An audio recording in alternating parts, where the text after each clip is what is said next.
Hello, everyone, and welcome. My name is Sophia Wardell, and today we have a very special guest, fiction thriller writer Mary Romasanta. Pushing past the boundaries of conventional genres, Mary fearlessly dives into a unique blend of psychological thriller, science fiction, horror, and spirituality through her captivating novels, The Avicii Saga and The Eternal Secret and Infestation.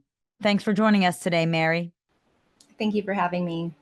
So, how have you successfully positioned your unique blend of psychological thriller, science fiction, horror, and spirituality into your author branding to attract and retain a diverse readership? I wouldn't say that it's been positioned as much as it's been ingrained. Mm, I feel like it's in the DNA of my writing. I don't do anything personally to position myself in a certain way.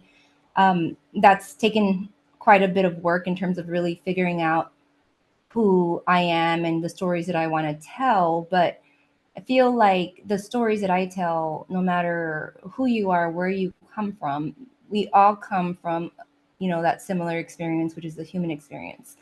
All I'm doing is trying to tell those stories from a different perspective. Um, I'm a fourth generation Mexican American, and I say that because my Spanish is very very bad. People often kind of assume, and that's fine. And that said, my parents spoke a lot of Spanish. They still do.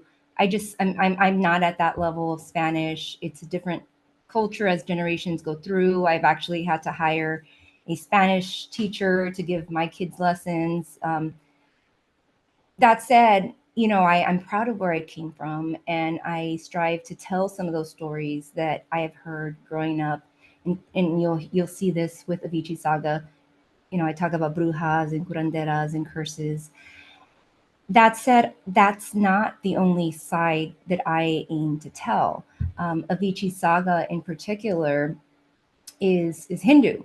So Avicii is one of the Hindus of hell, and Saga in both Hinduism and Buddhism, and Saga is translated into a happy place or heaven, and that is in Buddhism as well. The stories that I tell are not unique to any particular culture. They're authentic. They come from real people. They could come from myself. They come from research. They come from news stories. But at the end of the day, they're stories that transcend culture, told from different perspective. And I think that readers are really they see that and they're attracted to that. yeah, exactly. And in terms of how an author could leverage their personal experiences and background to, enhance their author brand and connect with their audience and readers on a deeper level, what advice would you have in terms of that? My advice is that you kind of figure out what your story is, and I say that because it's not easy. When I made the decision to become a writer and to really put myself into writing, it's not like I just knew overnight that I'm going to go from being a technologist to being a writer. I Mm. had to do the work and figure out really, who am I? Who is that authentic self? What drives me? What um, wakes me up in the morning? What gets me excited to wake me up in the morning? To get up in the morning, because I am not a morning person by any means. Who am I? And so that actually took more work than I ever imagined. I'm not a crafty person, and I never bought into the vision board idea. But I can literally show you my vision boards. I still have them just hanging, just pinned in my closets, just so that I don't lose sight of my visions as they've kind of um, transformed and evolved over time. I think that's fabulous. And I also would just love to say to keep on brand and on theme, I love that you are launching your two new books on Halloween. I just love that. And I think that's also an interesting topic, but I want to close with indiereader.com and to go along with your brand and just the fact that you're an indie author, how has indiereader.com helped you grow and promote your brand, your following, and sell more of your books? So I'm just very, first of all, I'm a numbers person. I am very aware of where my dollars go. And I would just say that it is and when I say that, whether it's, where we're going on vacation, or, our budget for the month or whatever, it's very hard to establish a correlation between something like Indie Reader, Amazon, etc. But I will say that one of the things that I love about Indie Reader is that I have personally leveraged them for their book reviews.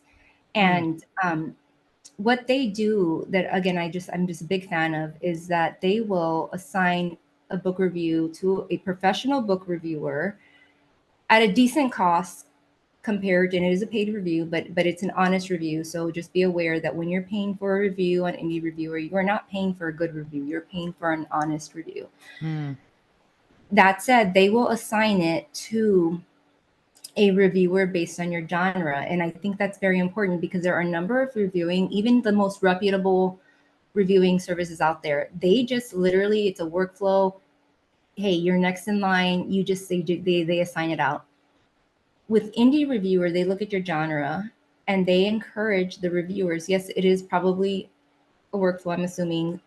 Somebody that is, somebody that loves the romance genre probably would not pick the horror genre, right? right. Somebody that's really into science fiction probably wouldn't pick the self-help.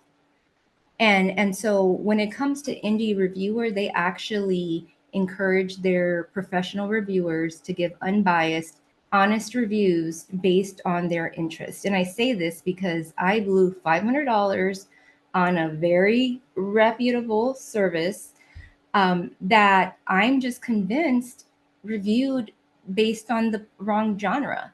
Mm. They said, I had great writing, blah blah blah blah blah. It was wonderful until this happened. Well, they didn't get the plot twist. And based on the review that they gave me, I just have to assume that they're not that sci-fi, they're not that horror, they're not that thriller writer, and they Now got it in their review. that was Indie Reviewer. No, no, no, that was not Indie Oh, that was Reviewer. a different before you found Indie Reviewer. That was a different reviewer. So of course I've gone through the motions. I've learned. Now I know that I'm not, again, unnamed service. I'm not going to name it, but that's what I really appreciate about Indie Reviewer is that they actually look at your genre and they encourage their reviewers then to take on that review based on that genre.